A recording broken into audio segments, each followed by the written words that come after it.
Hi, welcome to another episode of Shop Talk Live. This episode is one we've been waiting for a while. Mike and I got to talk to Ramon Valdez, who I've been a fan of for years, and I know Mike has been too. So we got to talk to him about magnets, of course, his approach to making jigs, and just what he's been producing in the shop. He does all sorts of different kind of woodwork, marquetry. It's a really interesting episode, and he has a lot of good advice. Let's jump right in. Hey, Ramon. Hey. We were just saying this has been a long time coming. I'm glad you got to finally join us on the show. I am super excited to be here. I've been thinking about this since we've been talking about it, which has been a while, but here we are. We finally made it. We did it. We made it happen. Why don't you introduce yourself, since this is the first time we've had you on here? Okay. My name is Ramon Valdez. I was going to say primarily a furniture maker, but I don't do that very much anymore. I love doing that. But I do all sorts of different things. I have a lot of product that I sell off my website, RamonValdezFineFurniture.com. I got into woodworking really through working in cabinet shops.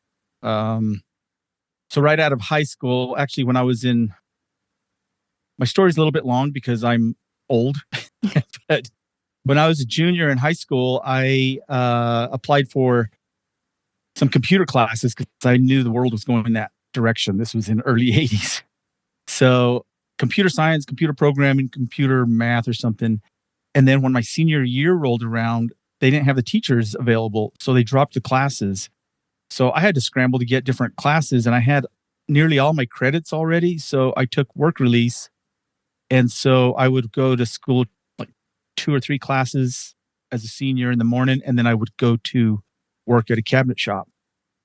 And I have always worked with my hands. I've always been creative. My dad was a machinist, and, so I've been always worked with my hands, but I just fell in love with the craft of making stuff with wood. And I just couldn't get enough. I was there all the time. They would give me a key, and I was just always making stuff. And it just progressed until, I saw some of my friends a few years later getting out of college, and they weren't making very much, and they had all these bills. And I thought, because I had planned on going to college, I planned on working for about a year and then going to college, and I just never went. I just kept on doing that. And so I did a lot of cabinet installation and countertop installation. And I think that's where my love of marquetry initiated, scribing countertops to fit crooked walls.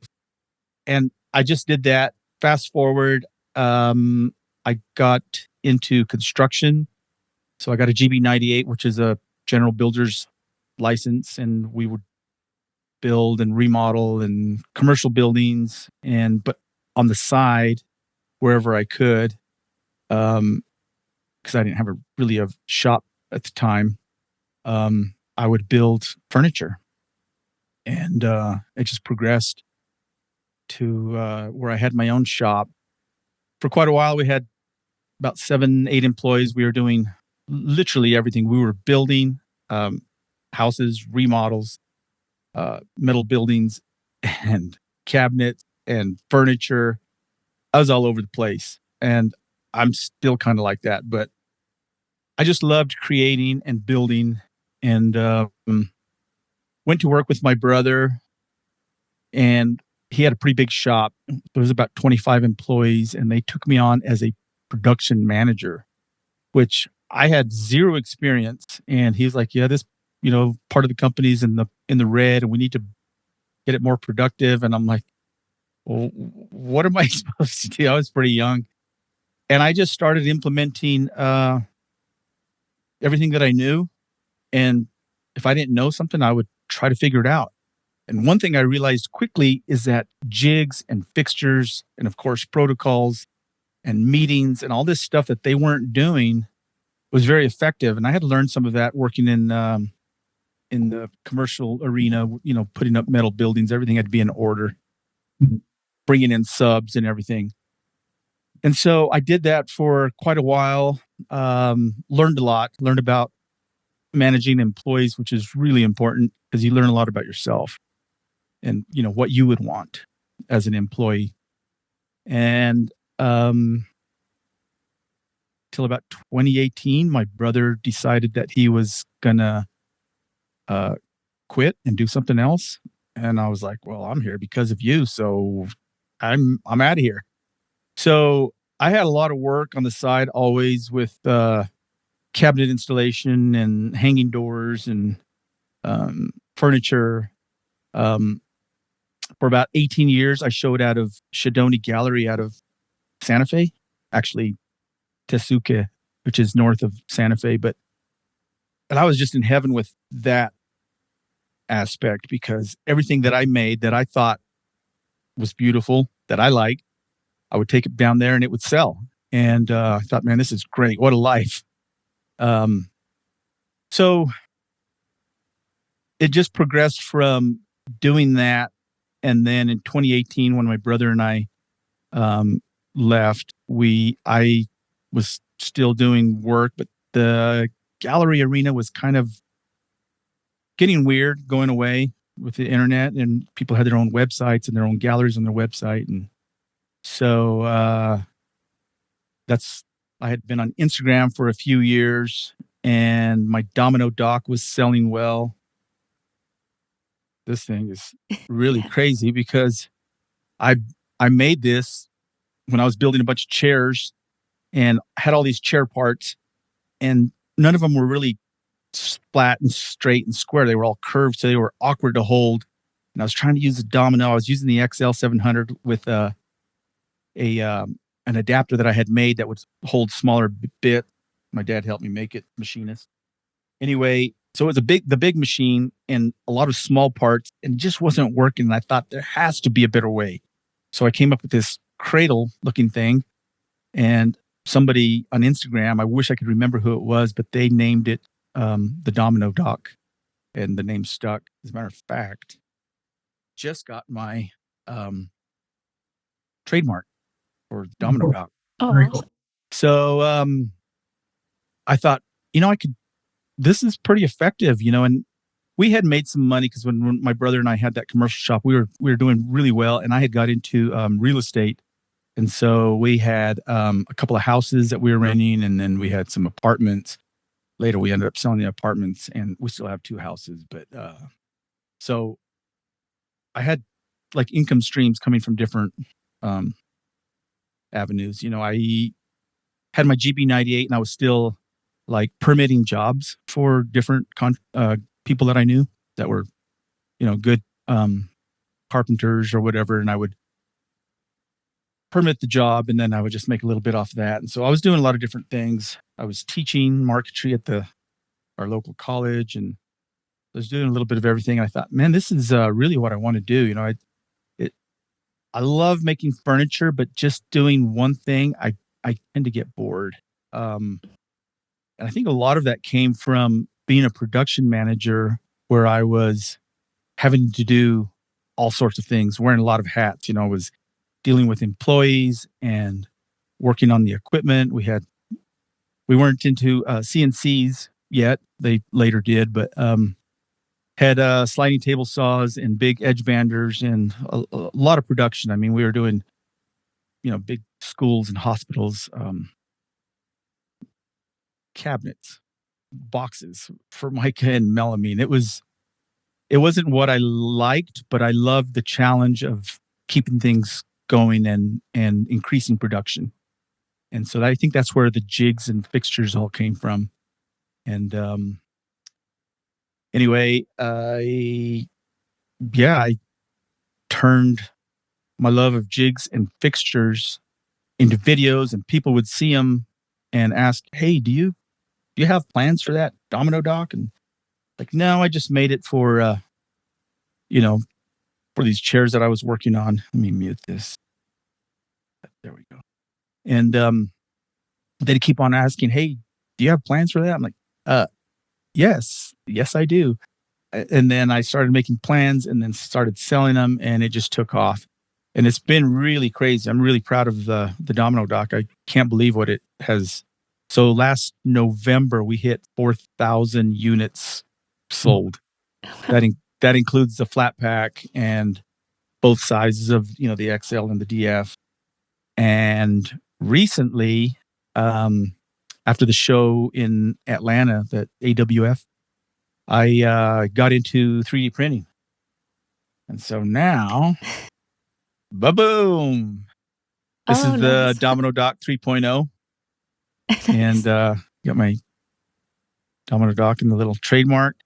Cool. And so just, kind of segued off of, because ultimately what I want to do is get away from having to work on stuff like this. It's monotonous, and I make about 100 at a time. And it's a lot of work, and which is really why I started with the flat pack, but it didn't take off like we thought it would.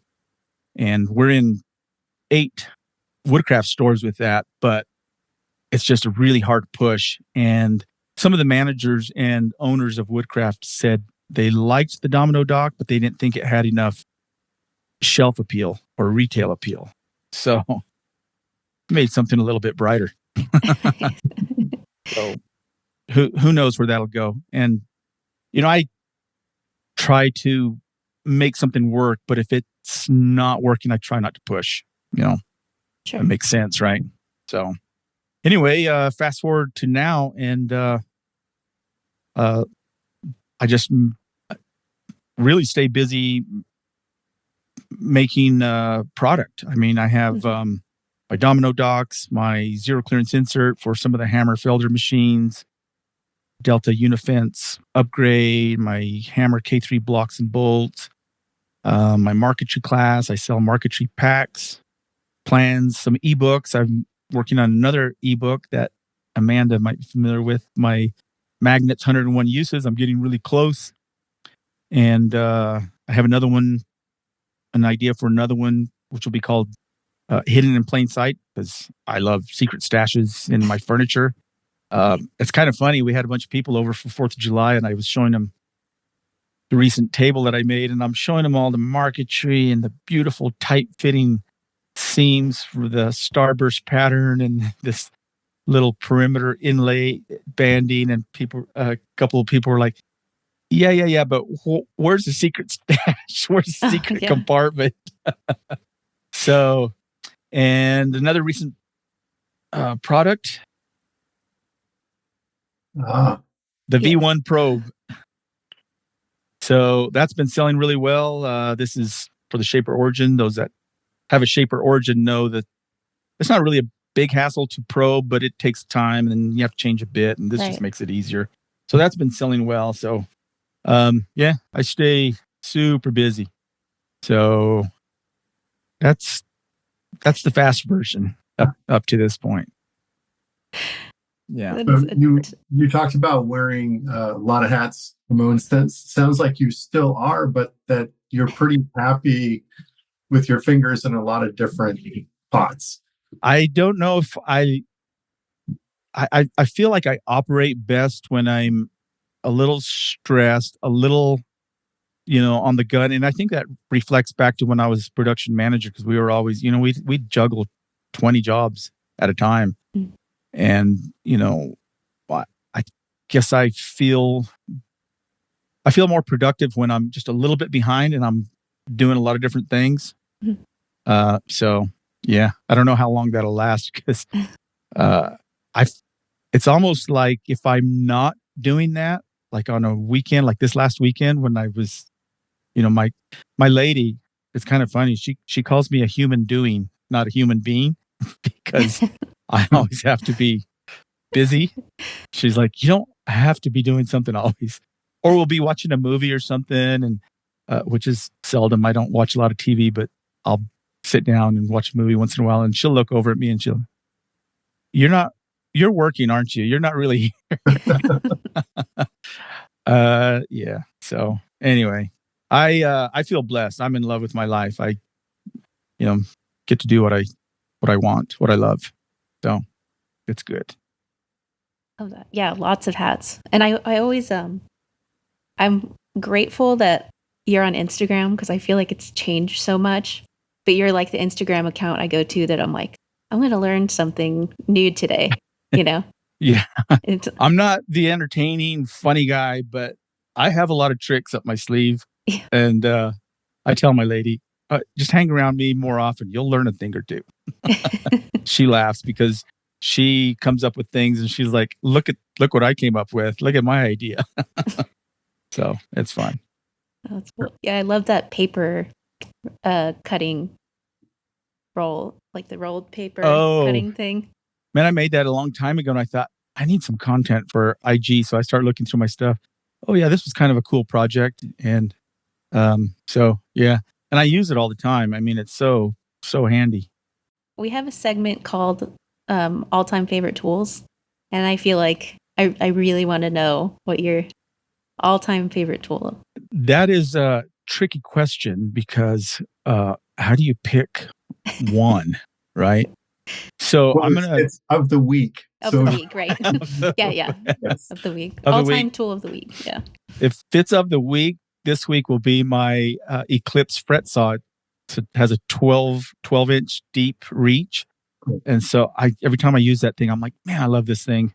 And I know a lot of people use a scroll saw to do marquetry with, but I can control that slower movement with a fret saw. So that's one of my favorite tools. And if I'm doing like bigger pieces, like maybe the branch of a, little bit bigger, I'll switch to the scroll saw. So I use both. But it's not really my favorite tool. I'm going to have to say, or we could call it favorite/most used. That's the belt sander. Yes. And I get so much crap, not as much anymore. But when I first got on, people were like, dang, dude, you're a hack. That's for rough work. And yeah, maybe. And so then I would make these videos where I'm sanding like the inside of a crest rail of a chair. And I have these curved platens that I would attach to, underneath the belt on the belt sander. And I have this marquetry on these chair backs and I'm sanding it all flush just to make people go, what? I've never seen anybody use a belt sander the way you do. So belt sander, you're talking handheld belt sander? Yes. Mm-hmm. Very cool. I tell people there's a bit of a learning curve, and most people will screw something up really bad with a belt sander, and then they just quit altogether. And I get it. It can do a lot of damage quickly, but you don't have to start with a 60 grit belt. And I recommend get a 220 grit belt, a 180 grit belt, something that, and practice with that. And I still get emails and comments on YouTube and DMs and Instagram, people all over the world saying, man, we got past the learning curve of the belt sander and we're using them in the shop. And thanks for your videos, because I have a few videos on YouTube. And I call it the most underutilized tool in the shop. It's just, people will have one. It's probably collecting dust. But man, they are so effective once you get to use them, and huge time savers. Yeah. It's, and they sand flat. That's what I like about them, right? Mm-hmm. A DA, you sand a narrow piece of wood 2 inches wide or something and put a straight edge on it. You'll notice those corners are slightly sanded. And a tuned belt sander, almost my favorite tool. Wow, cool. That sounds like an article. If you're ever interested in writing, let me know. I was going to say. I love that because I'm passionate about the belt sander, and there's a lot of, I wouldn't call them tricks, but just maybe tips that people could employ that would make a huge difference in getting the most out of a belt sander. So I'm going to write that down. I like that. We will talk. Okay.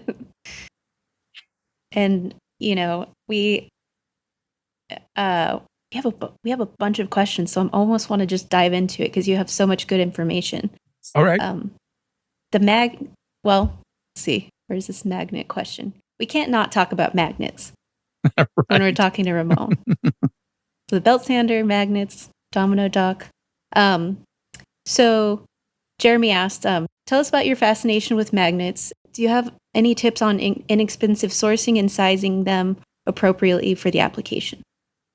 Yeah, I almost exclusively use KJ magnetics, and neodymium magnets, rare earth magnets are not all created equal. I was getting them off Amazon, and some of them wherever they were made, they would be really brittle, crack really easily, and the rating, the strength was not what they claimed.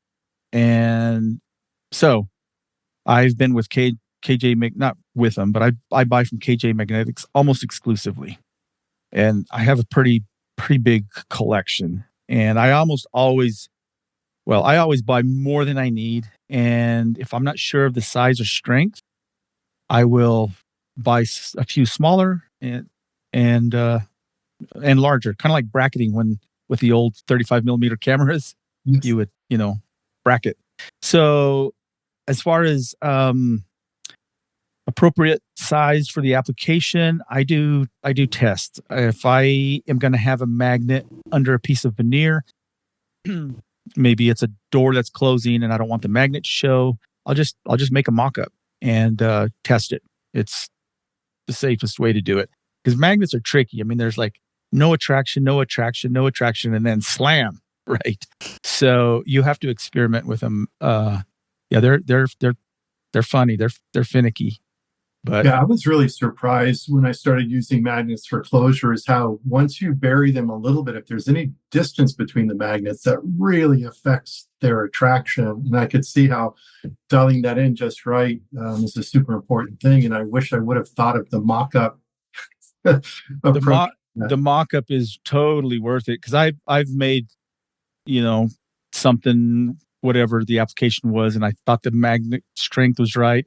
And then you finish it and it's either too strong or too weak.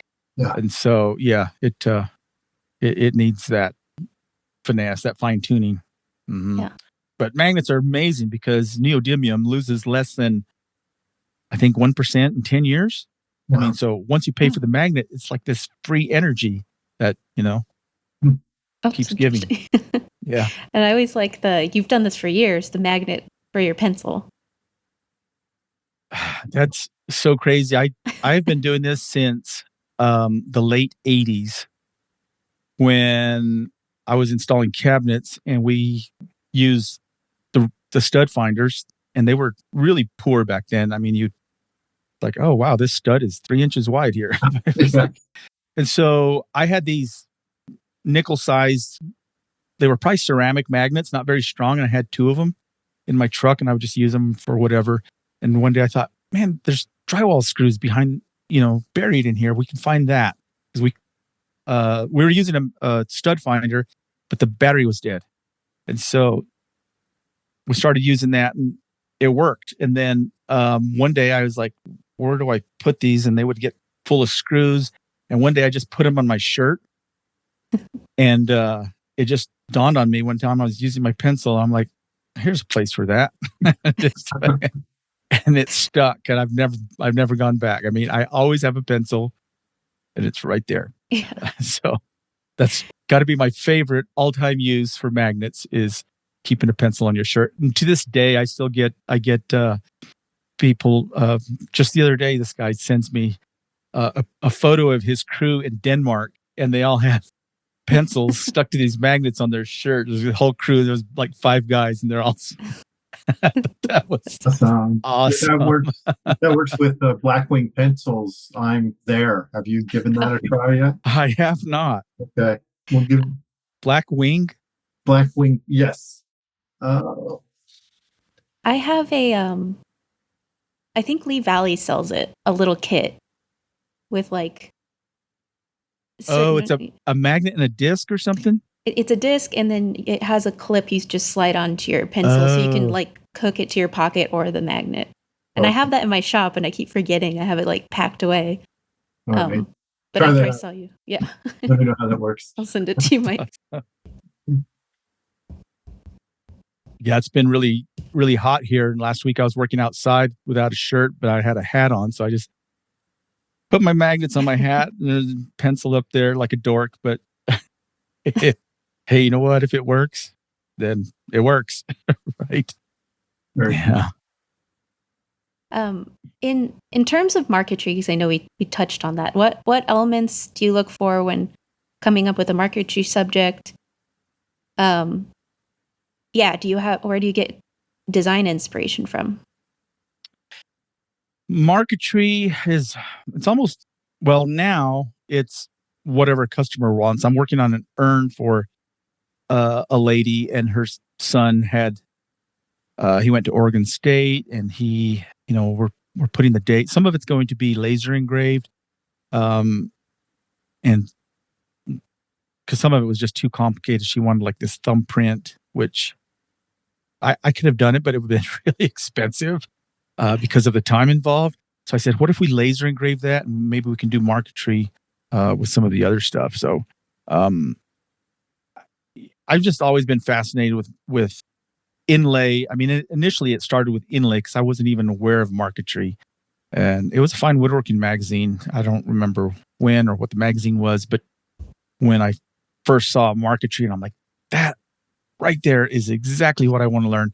I think it was 2005. I took a course with Craig Vandal Stevens. Oh, awesome. Yeah. Yeah. And I've never looked back. I mean, it's just such a magical aspect to add that to pieces. And, you can get carried away with it because it's just a fascinating craft. But a lot of the design inspiration, sometimes it's just maybe a photo I see, I like nature because it's easier, if your leaf gets a little wide in one spot. Well, hey, this is my tree, my leaf.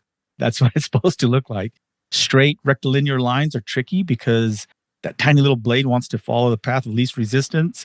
So it's challenging to make straight letters, for instance. Mm-hmm. But yeah. I've seen you do some demos using the Shaper Origin for marquetry, and you having a traditional background in it. Are you finding a use for the Origin, or you've already got your skill set down, you don't need that? How does that kind of fit into your workflow? That's a great question. And it's one that I like exploring options.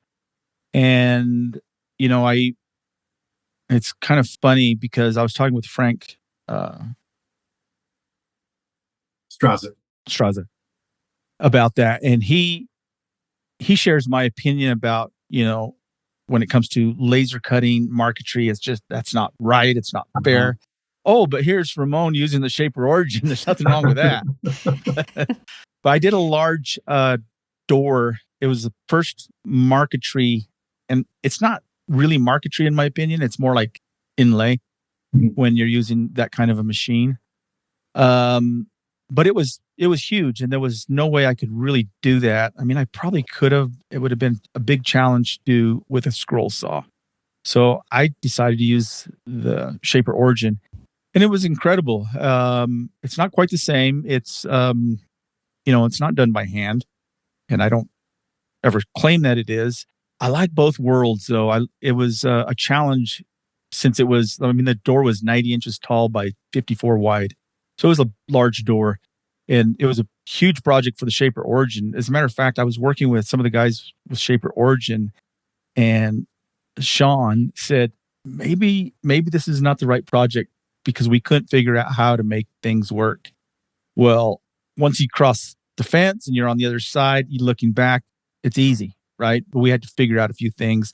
And one of them, primarily, one of the main things that I figured out was using a low tack adhesive to hold the veneer down instead of double stick tape. But I love learning new things, and it was kind of a segue, or kind of marquetry adjacent, and so it fit what I love. And so I use both. Sometimes I'm like, okay, this is more directly associated with doing it by hand. This one I'll use a scroll saw, and this one would be a perfect fit for the Shaper Origin. So, yeah. So you may have kind of answered this, but Ben wanted to know if making jigs is part of the fun of woodworking or most of the fun of woodworking. Jigs. I love jigs. It's almost always I feel blessed because when I have a project or a problem, I will see a jig in my mind like, okay, this is going to make this better. And I got a lot of that from when I worked at this commercial shop where I would make jigs and fixtures. I had this criteria that I came up with. And the jig it would be worth to make if this criteria was met. And that would be, can we increase production, make it faster? Can we make it more accurate? And can we make it safer? If one of those fits, then it's probably worth making a jig. If all three work in that equation, then absolutely. And I'll make a jig, and I won't take a lot of time usually to make it because I know that I'm going to maybe change something about it. And once I am pretty happy with it, then I lacquer it and date it. And I'm pretty much done with it. But yeah, I get a lot of questions. Where do you keep all your jigs? Some of them are a one-time use and they get tossed or, cannibalized into smaller pieces of wood. Right. So, yeah. I was hoping you'd bring that up, the criteria for jig making. Yeah. Yeah. That works in my world, in my shop. Mm-hmm. Yeah. It's sort of like, in recent years, the whole notion of, hand tool versus power tool work. And, the old argument was that, machines, they're just automatic. You don't even have to think. But, in terms of jig making, I love that creativity of getting a machine or a power tool to do exactly what you want it to do. And it sounds like you really sort of tap into the joy of that creative problem solving as well. I do. I think, a lot of times I get frustrated with a situation and I'll be like, okay, let me just fast forward to a few days from now, a week from now. I'll be looking back thinking, oh, that was not a big deal. And so I try to get into that space of, you know what, we'll figure this out. And sometimes I just walk away and then I come back and think, or I'll think of an idea while I'm supposed to be watching a movie. Or, I'll even dream about it. Or sometimes I'll wake up and think, I had a dream on a solution. I'm like, well, that's dumb. That won't work. But yeah, so I do that a lot. I'll get frustrated. Before I get frustrated now that I'm learning, I'm like, okay, this is not working. I'm going to walk away, go do something else. Because I just operate like that. I'm doing 4, 5, 6 things a day, different things every day. Let me go work on this and I'll come back to this. And sometimes you come back and the idea just hits you. Awesome. Yeah. I like that. I found that when I was doing small production with Phil, I'd be doing something that's not mindless, but doesn't require 100% focus, like resawing. And that's when a jig would come to me because I can kind of it's woodworking adjacent, but it's not. Yeah. Yeah. And your mind's a little bit relaxed and allows for that idea to come from the ethers. Yeah. We have I can't pronounce the name of the person it's a Discord name that I can't pronounce, but they're asking, with this fast-paced world we live in, of more content, more engagement, etc., I'm curious if you ever make time to reflect on some of your first videos or pieces you've made. If so, have you rediscovered any old ideas you've forgotten, or maybe just gained an appreciation for your own progress in the craft? That's a great question. I see some of my older pieces that I sometimes cringe because I don't know if I was trying too hard or I had just discovered Purple Heart and Padauk. Those are so beautiful. How much contrast can we make? And you look back and think, wow, I could have toned that down a lot and it would have looked so much better. But that's how we learn, right? And if somebody loves it, then there's nothing wrong with it. Yeah. At the same time. But I noticed that almost every single piece, as a matter of fact, I was just looking at this recent table and chairs that I made. There are so many things that I would have done different that would have been better. That I love that. I mean, it's a progression of craft. In any craft, we should be getting better. There is no pinnacle really where you're like, oh, I've made it. I always feel green and there's so much more to learn. As a matter of fact, that particular table and chairs, I made the chairs in 2015, and then I was just busy and didn't get to the table till my lovely lady threatened that she was going to go buy a table. And I said, okay, I'll make it. So I made the table in 2024, which was years later. And by then, my marquetry skills had improved, but I had to match the chairs with what I was doing. So that was a really good example. It kind of like made me think, wow, okay, we should be getting better all the time. So, and the other part of that question, if I've rediscovered any old ideas, probably so. And I love this question, and I probably will post on Instagram some of my older pieces just to, I want to hear the feedback. In my opinion, some of them are just, well, they're older pieces that I made. So, I think to reflect back and think of all these things that we could have done to make them better is a good thing, So, yeah. I love that, constantly learning. So do you have any upcoming projects or something new you're exploring right now? I know you mentioned some of like business venture side of it. Do you have an upcoming piece? I have a client that needs a dining room table and chairs. I'm working on this urn right now, but I'm really not taking on commissions. I want to, we remodeled our house. And it was about an 8-year long thing where just people walk into our house and they instantly want to take out their cameras. Can I get a video or a picture of that? Because it's very unique. It's different. I love that. It's eclectic.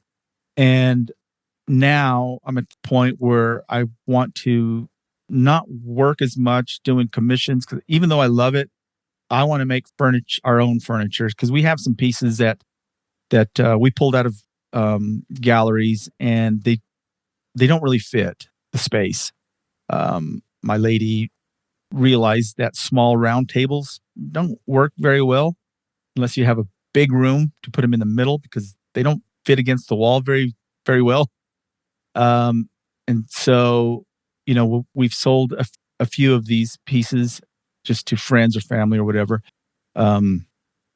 So yeah, I want to make some of our own pieces, but really it's a challenge for me to get away from all the product that I'm making.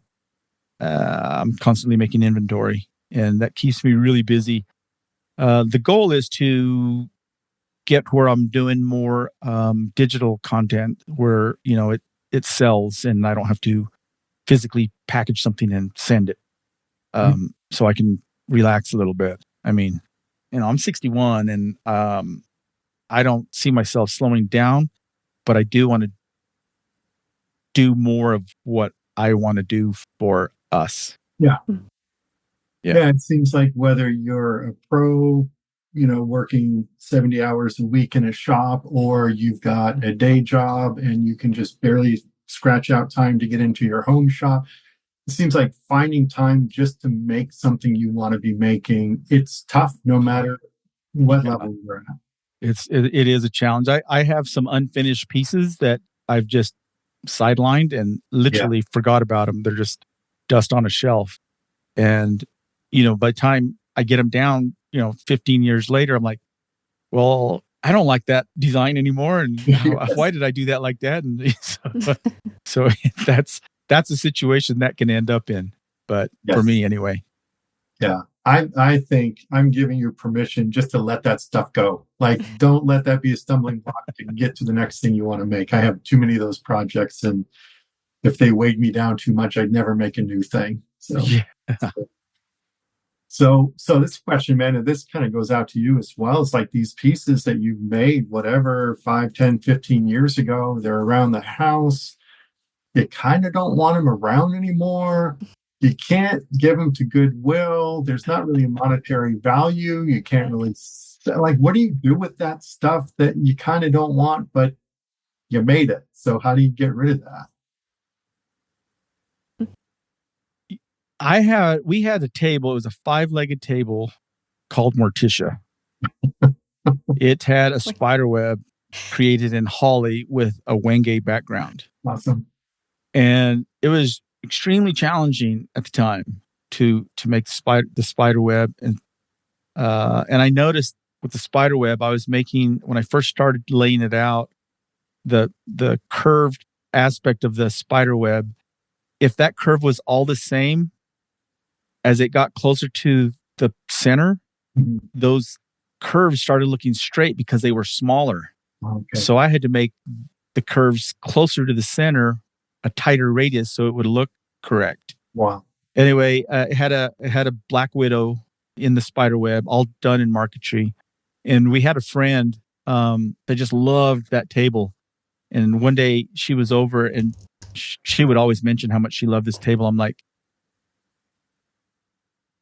what would you give me for that? And I said, you won't hurt my feelings with a low price.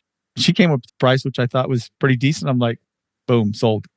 So that's, and I had a shoji screen that was also similar. We practically gave away. I mean, it feels good to give something like that to someone that you're not that fond with it anymore, and somebody just loves it. So it belongs to them, right? I think that's it, is you being able to find a nice home for your work, whether or not you're getting compensated a lot for that. Absolutely. Yep. I agree. So, Amanda, I was thinking you're probably too young to actually own pieces you made so long ago. You don't want them anymore. No. And I mean, I posted about this on Instagram a couple weeks ago. It's the first advanced project I ever did in woodworking school. I actually gave to my dad right away. So I've never held on to a piece of furniture that I've made. And I don't tend to hold on to anything. So I don't know. Can I have that dartboard? Dartboard cabinet. Yeah. And that sits in our shop. That's the longest I've had it around. And even then I told Eric and Lister, if I ever move out of here, you guys can just hold on to that or whatever. I kind of separate myself from it, or I guess a little bit. I don't know what that is exactly, but yeah, that's a great. So I want to ask you both: do you ever get attached to a piece you make? Because I don't feel like I really ever have. If I'm making a piece for someone else, or like when I was showing out of a gallery, it wasn't really for me or for us or for my lady, or I was making it for someone else. So that attachment wasn't really there. I was, here you go. How do you guys feel about that? Do you get attached to pieces that you make? I don't really. I really don't. I don't know if that's just, that'll come down when I'm content with where, and content, we're always growing, like you said, but at a better level with my design skills and stuff, then I think I'll feel closer to it. But yeah, I still feel like I'm in the early stages of really finding an exact design voice, and so, I don't know. You have you have good surroundings, and working with Phil, and now fine woodworking. I love this path that you're on. Thanks. So yeah, it's been really great. Fantastic. Yeah, I have a lot of stuff around my house. Almost every piece bothers me. There's always something about everything. It's like, the only good thing about making a lot more work is you have many more chances to kind of remedy those things. Even if it's not exactly the same piece, you kind of learn that lesson about making things too thick or too thin. And for the ones that I really like, I think those are the ones that kind of fit into my daily life and serve a purpose that I'm interacting with all the time. I mean, this bookcase here has a lot of teapots and teacups that my daughter has made, and I've got drawers. I've got a little desk gallery and that kind of stuff. So I think it's just kind of the ones that have made it into my kind of daily life routine. Those are the ones that have become a little bit more personal. Sure. And there's a little tea table behind me, which I made for my wife for her sewing machine. And it's not a coincidence that it's next to the couch, because now that's my mini work table. Okay. Or and the little shelf up hanging on the wall. yes. Yeah, That's again, that's beautiful. I collect as a parent, it's really important to collect things so your kids have something to buy you for birthdays and Mother's Day. So I collect packs of playing cards. So that's my playing card shelf. Nice. Interesting. That's cool. Yeah. So yeah, I keep trying, and most it's like they're all like family members. There's always something that bugs you just a little bit, but you're glad to have them around in the long run. So, yeah. Like Right. that. Biggest Yeah. challenge is just finding room to make more stuff. That's I need a bigger Mhm. house. I need a remodeling job, I think, in addition. So, Yeah. Yeah. I love that aspect of furniture and the functionality of it. Right. It's like, yeah, it needs to be, it's like, in my opinion, the function is the first Yeah. attribute, and then the aesthetics comes next. And they can both win, right? But, like this table I was making, I realized that it was pretty big and it needed to span a long distance. So I had to use a torsion box for strength. Okay, now we're getting a lot of weight. And, the worst thing about something heavy up on top with legs is that it can wobble. Not because any joinery is loose, just because it has so much mass and weight at the top. So I had to figure out how to lighten it. And so I did a lot of cutouts in it. And anyway, the function of this table, as I was making it, I'm like, well, there's all this space in here, and we always need a place for our placemats and stuff. And so it needs drawers, right? So function again, right? It's just a table, which you're just going to sit at it, but it has this space. So let's make it even more functional by adding drawers. And they can't just be regular drawers with drawer guides. So yes. that's another thing about me is like, how can I make this harder than it needs to be and more complicated? But I love that challenge.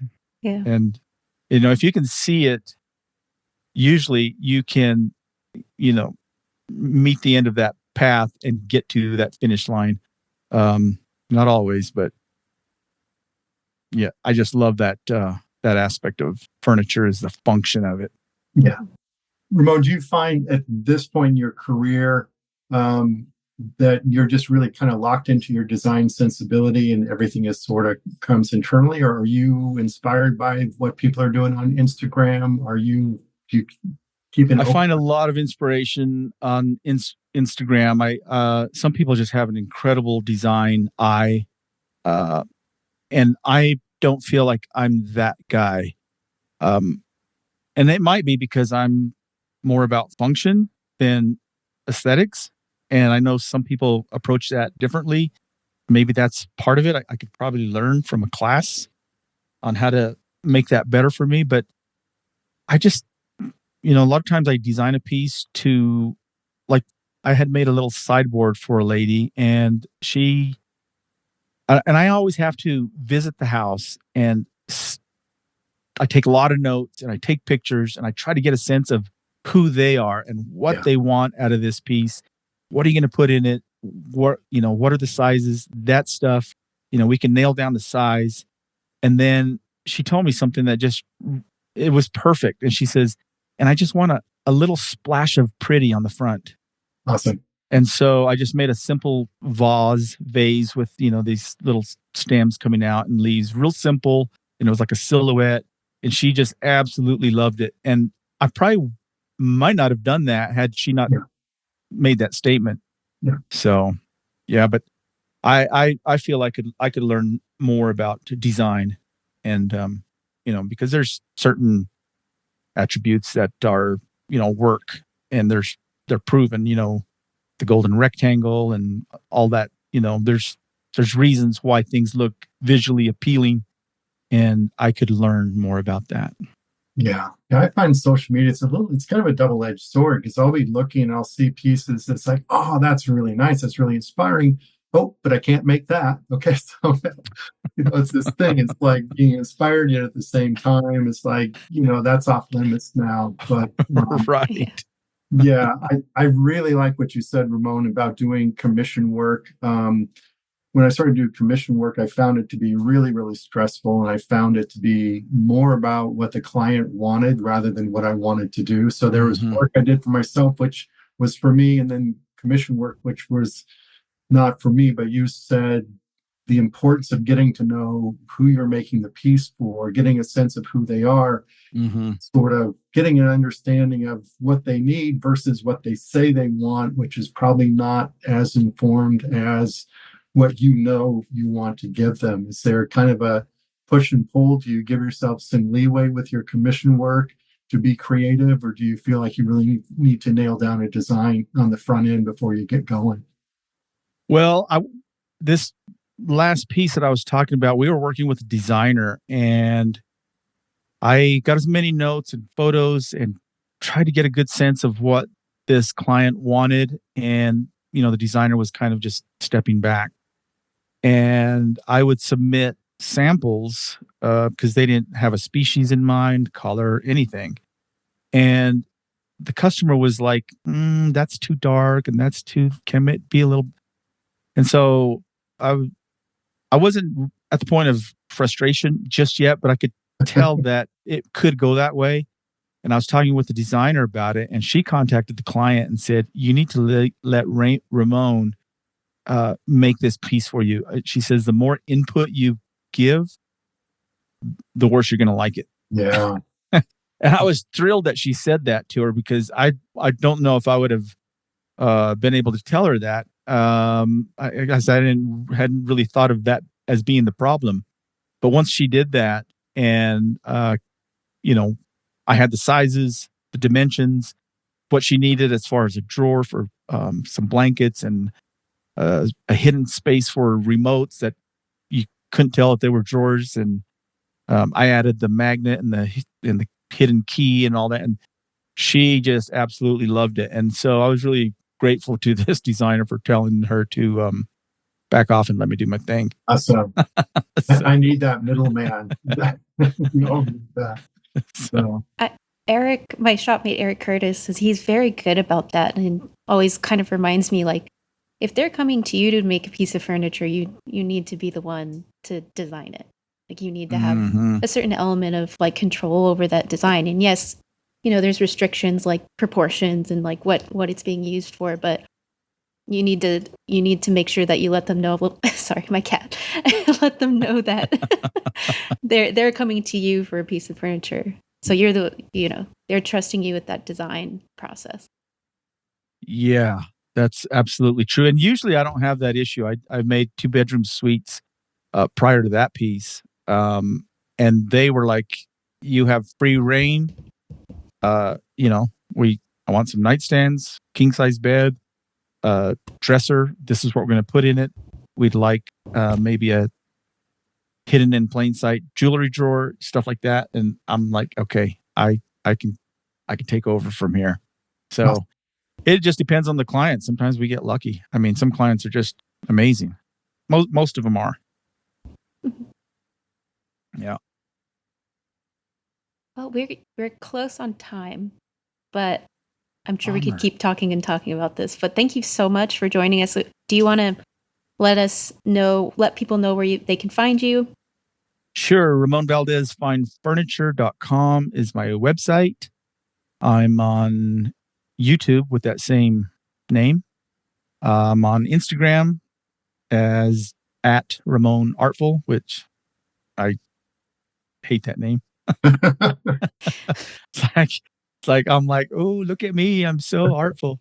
So when I first got on Instagram years ago, I put in Raymond Art because I always thought it was really clever. Like Wilson Art was Ralph Wilson. He used to work for Formica, and he started a company with his name, Wilson Art. And I thought that was awesome. So I tried to use that, and it was taken. And back then, Instagram had this suggestion list, and one of them was Raymond Art or Ramon Artful. I thought, wow, this is just going to be camping pictures. I probably won't even be doing anything with this. And so I used it, and the name stuck, and I can't change it now. So yeah, that's where I can be found. Awesome. Very cool. It was Thank great you. talking with you. I know we kind of touched bases just a little bit a couple of years back in Atlanta. It was nice talking with you again, and hopefully we can get some of your insights into the magazine. If not, get you on the podcast again. This has been great. Yes. I loved it. I love talking shop, and with you two, it's just been fantastic. I really appreciate it. Awesome.